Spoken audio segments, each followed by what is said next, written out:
In this video, I'm going to solve a very common question that I have been asked to explain in detail. That is the CELPIP speaking picture questions. There are 4 of them out of 8, which means 50% of your CELPIP speaking mark depends on how you answer these questions. Today, we'll look at each one of them and look at the exact words and phrases you can use adapted to the question to easily help you in answering these effectively.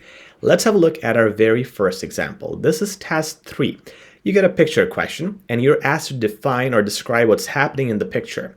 Guys, there are some cues I'm going to give you. You can see them on the right-hand side of your screen, the words and phrases you can use. But before that, this is not just a video on how you can use some templates and phrases, but I'm also going to tell you why and how should you use the most important elements of these pictures that examiners are looking for and that help you hit that examiner marking criteria. So in this case, in this picture, I would look at least 3 to 4 things that are very important that I cannot miss and I have to define.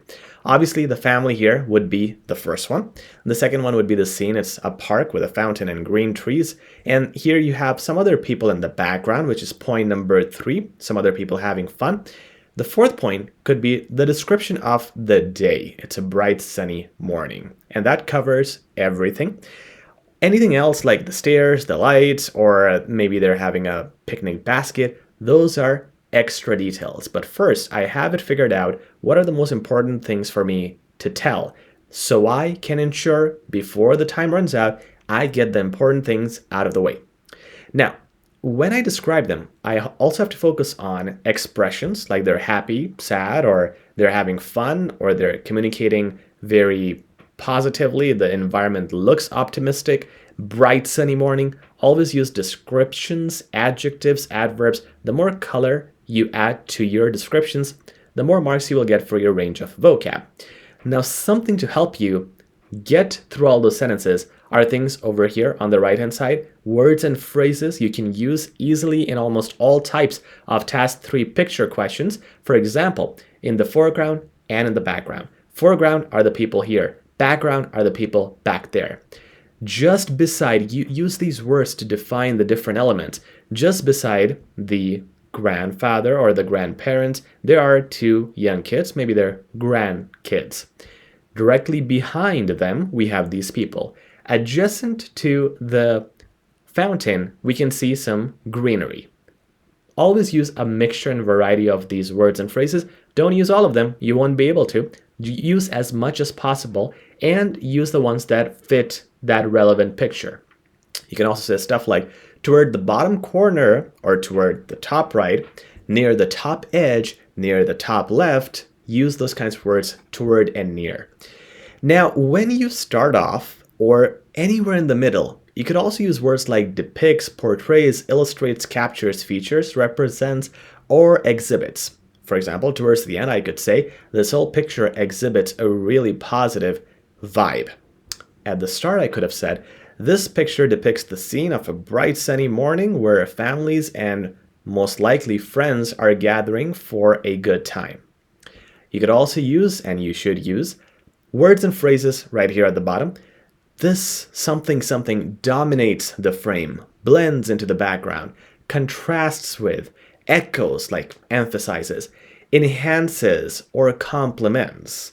For example, I could say their smiles complement the kids who are playing with nature, or the pigeons in this case. Or the positivity dominates the frame or the picture. Or I could say, this whole positive vibe contrasts with the person sitting on a bench on the top right-hand side who looks pretty serious in comparison.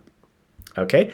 Use a combination of these words to help get all your marks for your range and also to help you say everything clearly and easily.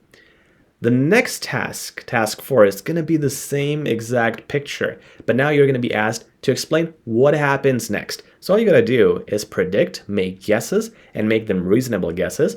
The words you want to use are things like, it is likely that. So using stuff like this, where you have an adverb with a li, helps you with your range.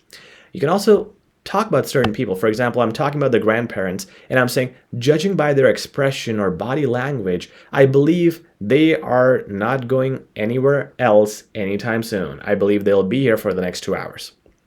Or they appear to be getting ready to, the kids, for example, appear to be getting ready to run away from the scene and chase the pigeons. There is a strong possibility that, and then mention a prediction. Based on that, I like this one because it's a complex sentence. Based on the current situation, it could also be based on the current idea of this family not leaving anytime soon. One can assume that they will probably be here until the evening and maybe invite even more friends or family. It wouldn't be surprising if the kids in the background decide to join the kids who are playing in the foreground. All signs suggest that it's still gonna continue to be morning or afternoon or morning for the next few hours because it doesn't look like sunset is coming up anytime soon. Given the context, I imagine that. And here you could use a finishing sentence. This could be a very good concluding sentence. You could also use it in the middle. For example, given the people on the top left talking, I don't think they are just going to be that group. Maybe they will invite more friends because they look like a social bunch. Okay, so again, the idea is it all is in the future. It is likely, it is most likely to happen. Perhaps this will happen. This might take place. There's a possibility that. Use a combination of all these words and phrases. Once again, when you start, do the same strategy.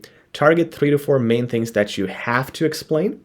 Everything else is optional if you have time. And throughout your explanation, use a bunch of these words and phrases. Use a good combination. Now, in task 5, that's the next picture question you have. You're actually given 2 pictures. And in this case, you have the beach picnic. Let's say you're going on a family outing. That's one option. And the other option you have is mountain hiking. And both of them have some points.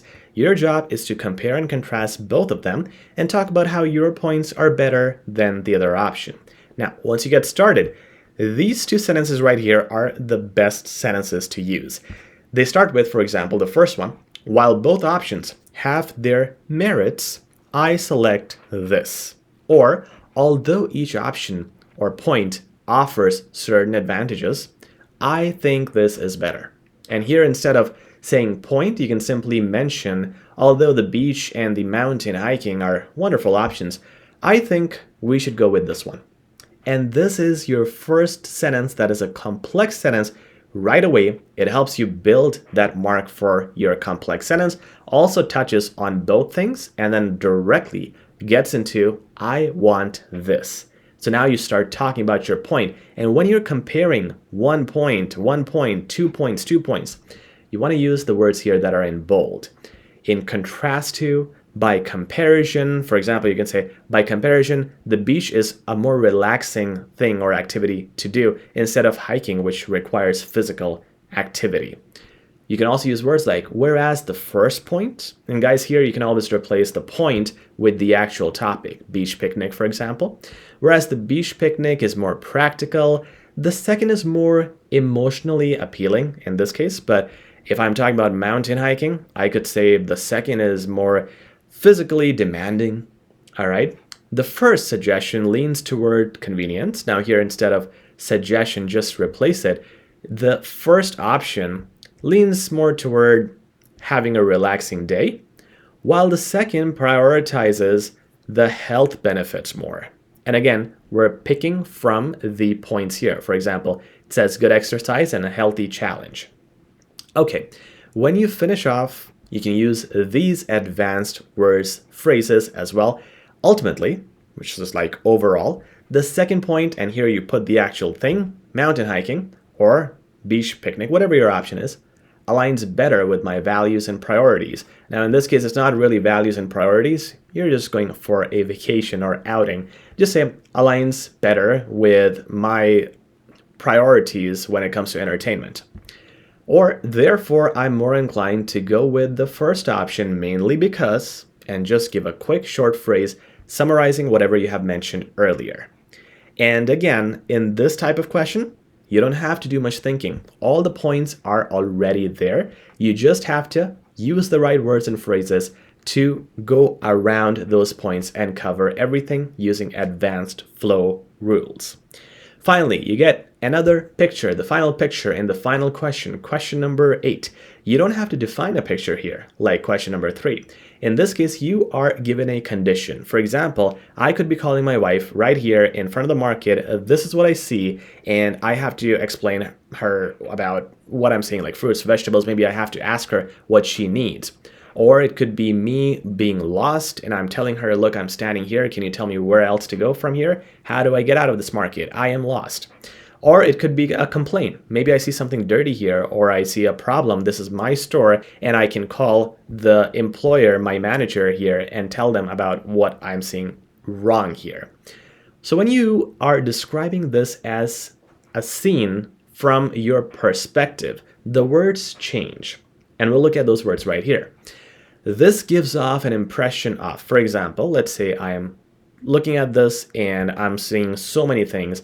I am talking to my wife. Let's take that example. I said this gives off an impression of a very busy place because it's too many items here and I'm really confused. Or the entire scene seems to revolve around, now that wouldn't fit in this case because I'm just calling my wife. In another case where it's an artistic picture you're defining, you can talk about that. Here I could say what immediately strikes me is the person who I'm supposed to talk to cannot speak English, and I don't know how I'm going to tell him my preferences. So this is how you can touch on the picture in multiple ways. But in a lot of these cases in Taskade, there are emotional cues too. For example, you might want to say, there's something incredibly, and you could use words like calming, upsetting, disturbing, based on the picture, agitating about the way it's framed if it's a more in-depth description you're giving. The expressions on their faces, in this case, I'm going to say the expression on his face makes me feel whatever it makes me feel. It reminds me of a time when if the picture fits that description, to me this scene symbolizes, I wouldn't use that in this case, but I could say, to me this makes me remember our trip to Mauritius where we had similar markets. I interpret this as a reflection of, again, that's with more in-depth pictures where you need a perspective. And at the end, you could actually use that word. From my perspective, the picture speaks about. And this is, again, when you're wrapping up the scene. And not in this case, but let's say if this was a different situation given to me, where I'm describing this art in an art gallery, I could say, from my perspective, the picture speaks about the simplicity of this man serving fruits and vegetables and wearing a very modest outfit, providing good customer service seemingly from his face. And that's how I would finish if it's an artistic picture. But again, I have to adapt, pick and choose the right words and phrases based on the situation that I am faced with. And guys, those are some guidelines for you to use the right words and phrases, not only to fit the scenes that you're talking about, but also to use them in advanced manners. I hope this video helps solve a lot of that confusion. If you liked it, please like, share, and subscribe. Talk very soon. Take care.